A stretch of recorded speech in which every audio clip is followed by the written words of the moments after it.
Hai Kerabat Gadian, selamat datang di The Conversation bersama saya Samuel Pijar. Program ini kita akan bahas tentang lingkungan dan teknologi. Kebetulan hari ini edisi spesial kita mendatangkan seorang narasumber yang spesial, Ibu Sonita Lonto. Halo Bu, apa kabar? Halo, selamat pagi. Ibu Sonita Lonto ini merupakan wanita diaspora Indonesia asal dari Amerika. Oke, Ibu Sonita. Ibu Sonita ini kan udah dapat banyak banget penghargaan mulai dari New York Exchange, terus ada dari Nasdaq, ada juga dari Gedung Putih. Ibu Sonita, aku mau nanya nih, saat ini kan dampak-dampak perubahan iklim tuh semakin terasa nih di dunia Mhm. kita. Kita mulai merasa dunia tuh makin panas, kutub itu juga mulai mencair, kayak gitu. Nah, cuman di sisi lain kemajuan teknologi itu juga semakin pesat adanya. Gitu. Bagaimana sih perkembangan teknologi ini dapat membantu mengatasi tantangan lingkungan yang saat ini kita hadapi? Pertanyaan sangat bagus tuh, Mas Samuel. Mungkin saya jawabnya dengan, apa namanya, menjelaskan dulu, maksudnya iklim itu adalah, kenapa semakin panas sebenarnya karena, energi yang kita gunakan dan juga transportasi, gitu. Jadi saya jelaskan, di situ supaya nanti pada saat saya share tentang teknologinya, Mas, itu adalah teknologi yang bisa membuat supaya, energi yang kita generasikan bisa lebih terbarukan dan juga pengirimannya bisa lebih efisien dan juga, mobil-mobil atau motor-motor yang kita gunakan untuk transportasi itu bisa menggunakan, sumber-sumber fuel yang lebih, terbarukan bahasa Indonesianya, renewable gitu ya. Jadi kalau saya jelaskan, kalau tadi Mas Samuel tanya sama saya, bagaimana sih perkembangan teknologi itu bisa membantu untuk mengurangkan, climate change, efek dari climate change itu. Pertama kita harus lihat dari generasi dulu, Mas. Kalau zaman dulu kan kita generasinya pakai sumber-sumber fuel yang kadar karbonnya tinggi kan, seperti misalnya oil and gas atau, kalau pakai listrik kita pakai batu bara. Nah, sekarang udah banyak teknologi baru seperti misalnya, renewable energy lah, seperti solar, wind, atau air juga, air sebenarnya juga, renewables atau bahkan nuklir. Nuklir itu sebenarnya carbon free. Jadi dari sisi generasi udah banyak teknologi-teknologi yang bisa bikin, kadar karbon itu lebih rendah. Lalu kalau kita lihat di bagian distribusi juga banyak, teknologi baru seperti smart grid, microgrid, itu yang bikin distribusinya menjadi lebih efisien, Mas. Kalau lebih efisien itu berarti kadar karbonnya juga akan berkurang. Lalu yang terakhir adalah pada saat kita memakai, jadi pemakai, itu kan kalau kita masih menggunakan, bahan-bahan yang kadar karbonnya tinggi, itu kan karbonnya keluar gitu, keluar maksudnya dari mobil atau dari power plant, itu juga ada teknologi yang namanya carbon capture yang bisa meng-capture karbon itu supaya bisa disimpan di dalam bumi, gitu. Jadi sebenarnya dari pihak teknologi pun banyak dari hulu ke hilir value chain dari energi itu yang bisa mengurangi dampak-dampak dari karbon yang tinggi. Oh, oke. Ini menarik banget nih, aku dapat pengetahuan baru lagi dari Ibu Sonita. Bu, tadi kan banyak nih energi-energi terbarukan yang memang Iya, bisa kita pakai yang rendah emisi ya kata Ibu ya. betul. Ada nggak sih kira-kira yang teknologi ada di Amerika itu bisa langsung diterapkan nih di Indonesia untuk dipakai yang rendah emisi? Oh gitu ya. Kalau menurut saya gini, sebenarnya Indonesia itu kan negara kepulauan ya Mas, jadi banyak pulau-pulau gitu. Sebenarnya kalau pulau-pulau gitu yang paling bagus adalah pakai microgrid Mas. Microgrid itu adalah di mana kita sumber-sumber energi generator, jadi bisa sumbernya solar, terus tambah wind, mungkin tambah geothermal. Tapi yang kecil aja, nggak usah yang besar, pakai power plant yang besar-besar. Karena kalau yang besar-besar kan kurang efisien, mesti dikirim dari yang kita bikin, biasanya tempat jauh, nanti harus dikirim ke tempat yang ada demand, kota-kota. Tapi kalau kita kayak banyak pulau segala macam, kita bisa bikin yang namanya distributed energy, Pak. Jadi microgrid itu adalah gridnya kecil aja, dekat dengan pemakai, terus memakai sumber-sumber dari, yang energi terbarukan, gitu. Saya bisa Oke. bilang sih sebenarnya, teknologi microgrid itu bisa langsung dipakai di Indonesia. Oh, oke. Jadi ada teknologi yang memang bisa langsung diterapkan di Indonesia Benar, ya, Bu iya ya? ada. Apalagi kan di Indonesia juga maksudnya ini negara kita kan di ekuator, Mas. Mhm. Ekuator tuh kan, mataharinya kita tahu kira-kira, maksudnya 12 jam dibanding di negara misalnya Amerika itu kan negara yang 4 musim, itu lebih, kurang bisa diprediksi ya, maksudnya ya, mataharinya kapan. Jadi sebenarnya pakai microgrid, pakai solar tambah baterai. Jadi baterai itu adalah pada saat kita solarnya menghasilkan energi tapi belum dipakai bisa disimpan di baterai itu, terus nanti bisa dipakai pada saat kita membutuhkan, Oke. gitu. Oke, ini keren banget. Aku mau lanjut nanya lagi nih, Ibu Sonita. Gimana sih peran energi terbarukan buat masa depan bumi kita? Dan kalau misalkan ini kira-kira ada nggak sih kendala buat diterapkan di setiap negara supaya tiap negara itu bisa kena emisi? Karena kan kita udah tahu nih, tiap negara itu punya janji waktu pas di Prancis ya waktu itu ya. Betul, ya Nah, COP28, ya mhm, betul. gimana, Bu? Saya bilang sih, energi terbarukan memang salah satu jawabannya ya, Mas, tapi mungkin, beberapa kendalanya adalah, meskipun kita ada kemajuan, tapi terus terang energi terbarukan itu sekarang, eee, sudah semakin murah, tapi, tetap agak lebih mahal dibanding yang oil and gas atau batu bara. Jadi kita harus, dari segi teknologi bekerja keras terus supaya, sumber-sumber yang terbarukan itu bisa harganya bisa setara dengan yang fuel yang oil and gas atau batu bara. Terus yang kendala kedua adalah, kebanyakan dari renewable energy ini apalagi solar dan wind seperti yang saya bilang tadi, itu kan solar dia nggak selalu mataharinya bersinar, wind juga, anginnya tidak selalu, menghembus gitu kan. Jadi kita juga butuh teknologi baterai supaya bisa menyimpan energi pada saat di generasi untuk bisa dipakai di masa-masa di mana dibutuhkan gitu ya, Mas, ya. Tapi terus terang baterai itu sekarang masih agak ekspensif, masih agak mahal. Jadi sebenarnya, kendalanya adalah, harga dan juga natur dari renewable itu adalah intermittent, jadi nggak selalu ada gitu. Dan menurut saya, kita nggak harus hanya solar dan wind, kita tergantung negaranya seperti apa sumber-sumber dari negara itu yang maksudnya tuh, eee, karbon emisinya rendah. Kita harus menggunakan berbagai macam, jadi bukan cuma satu gitu. Dan terus terang tadi saya ada sebut nuklir, orang mungkin merasa nuklir, wah, kalau nuklir yang fission orang takut itunya radioaktif, dia punya sampah radioaktifnya. Tapi kan, ada cara-cara di mana, nuklir itu kan carbon free sebenarnya dan juga sangat, murah, Mas, sebenarnya. Di mana kita bisa sangat hati-hati dan nuklirnya nggak usah pakai yang besar, banyak nuklir-nuklir kecil.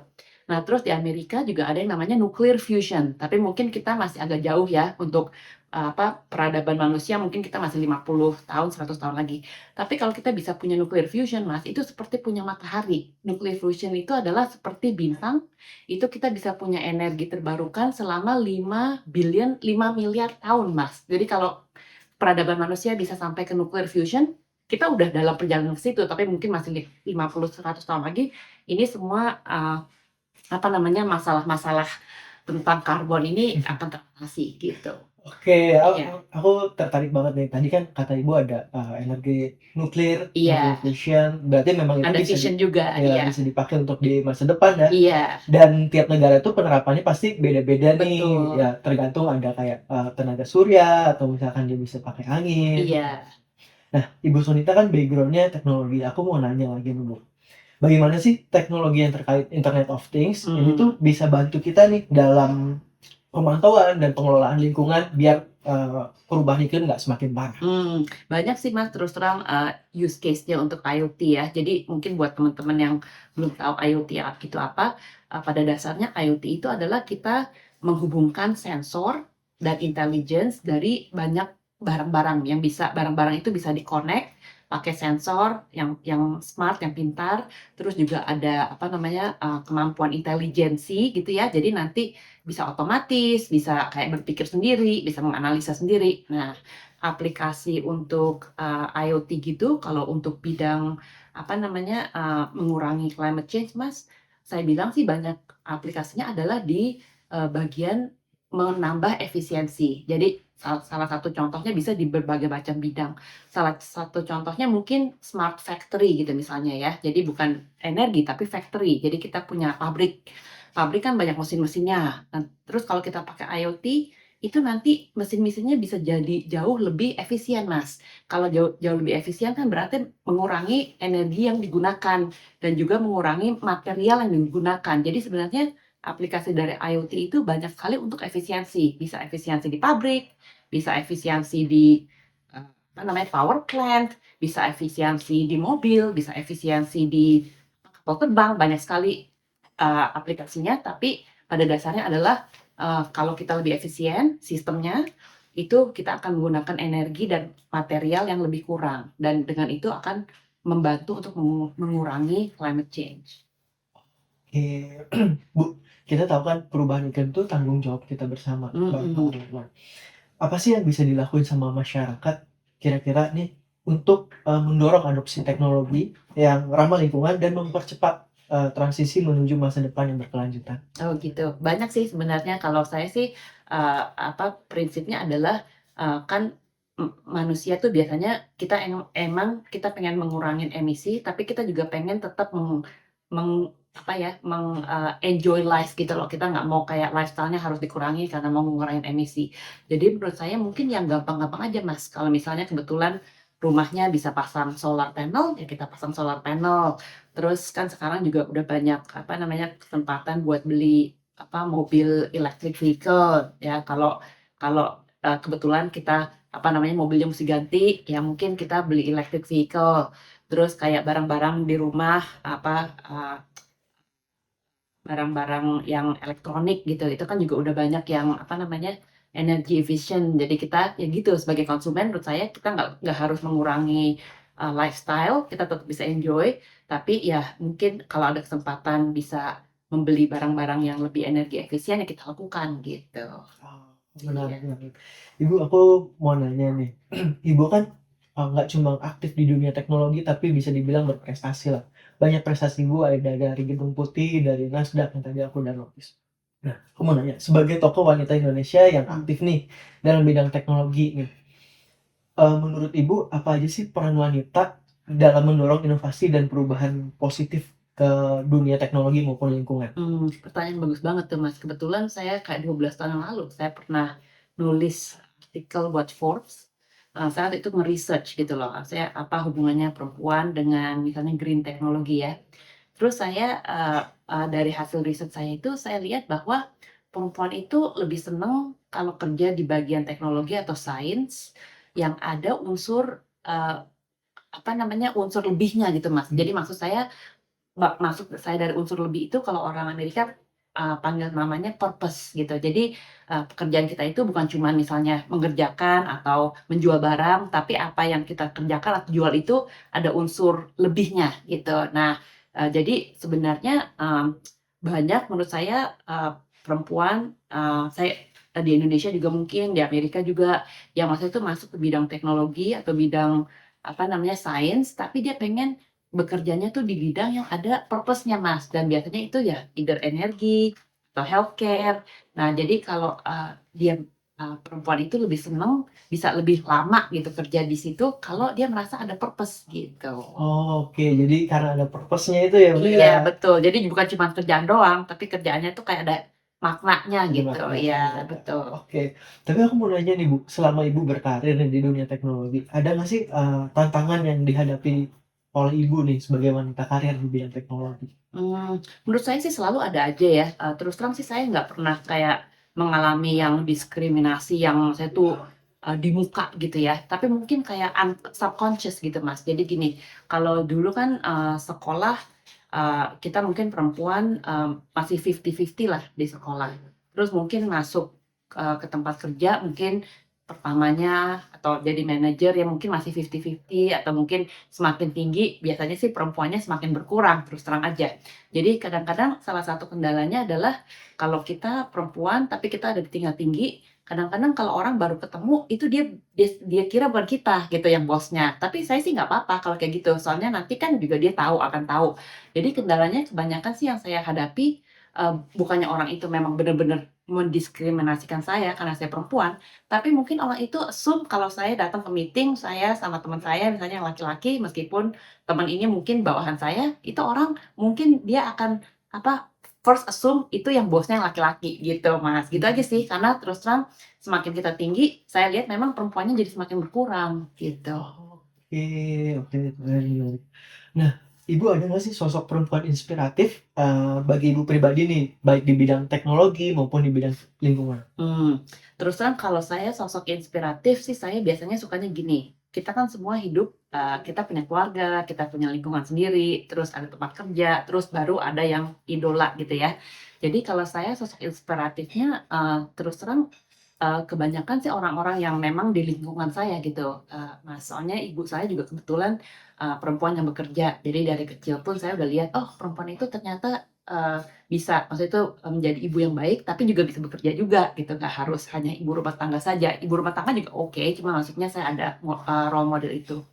Terus di salah satu perusahaan yang sekarang saya jadi komisioner, Sunrun itu perusahaan solar dan baterai yang terbesar di Amerika ya. Itu yang, founder perempuan juga, Mas. Itu jarang banget gitu ya, masih muda, kayak umurnya paling baru 42-an sekarang dia, found perusahaan ini kayak sekitar 15 tahun yang lalu. Jadi banyak idola-idola, role model saya itu sebenarnya dari lingkungan sendiri, gitu. Oh, oke, Iya. role modelnya dari lingkungan sendiri Iya ya, Bu, ya. betul. Jadi terasanya lebih real Mas dibanding, saya juga jelas ada idola yang lain ya, tapi kan kadang-kadang kalau idola yang lain kita cuma baca ceritanya, kita Ya. nggak benar-benar berinteraksi langsung gitu. Oke, ini menarik banget buat aku. Ibu kan background-nya keren banget, baik di tech maupun di lingkungan ya. Tadi ada di perusahaan, solar dan baterai. Ibu juga, aku baca profilnya pernah kuliah di MIT, Mhm, S2-nya 2 kali, mhm. terus, aku juga sempat riset, temennya Bu Grace Tahir juga. Iya betul. Ya, aku mau minta saran nih buat wanita Indonesia yang pengen masuk ke dunia teknologi dan lingkungan. Ada nggak Bu sarannya tuh yang pengen kayak Ibu? Aduh sarannya banyak sih ya, sarannya mungkin 3 deh kalau kalau wanita ya. Satu, kita confident aja deh gitu, Confident? soalnya saya ngerasa kadang-kadang, perempuan suka kayak kurang confident gitu Mas, meskipun udah belajar, udah prepare, tapi kayaknya perempuan kadang-kadang saya merasa kayak suka kurang percaya diri. Jadi yang paling penting adalah confident, percaya diri aja deh gitu ya, satu. Terus yang kedua adalah, ya itu tadi, jangan cuman mungkin kalau kita baru karirnya, baru permulaan kita cuman pikir diri sendiri ya, pokoknya apa yang saya suka deh, saya mau kerjanya di passion saya. Tapi kalau bisa saya, encourage perempuan-perempuan untuk memikirkan, jangan cuma memikirkan passion-nya aja, tapi pikirkan cara untuk bisa meng-combine passion itu sama skill-nya, terus sama purpose ya. Terus yang terakhir adalah kita, cari banyak mentor deh, mentor dan sponsor. Terus mentor dan sponsornya itu juga jangan cuma perempuan doang, tapi perempuan dan laki-laki gitu. Oke, ini Iya. ini menarik banget. Aku happy banget hari ini bisa ngobrol-ngobrol sama Ibu Sunita Lontoh. Aku dapat banyak hal. Tadi kita juga udah tahu ya, masyarakat tuh bisa mulai dari kayak pasang solar atau gunain kendaraan elektronik, Mhm, elektrik gitu, mhm, supaya bisa ngurangin emisi. Dan betul. buat perempuan di sana yang mau kayak Ibu Sunita Lontoh, bisa mulai dari percaya diri dulu, Iya, ya jangan terlalu mikirin diri, bisa lihat purpose-nya apa, betul. dan cari mentor Mentor dan gitu. sponsor. Mentor dan Iya, sponsor. betul. Oke. Terima kasih Bu Iya. Sonita udah hadir di Conversation hari Iya, ini. terima kasih banyak Mas Samuel.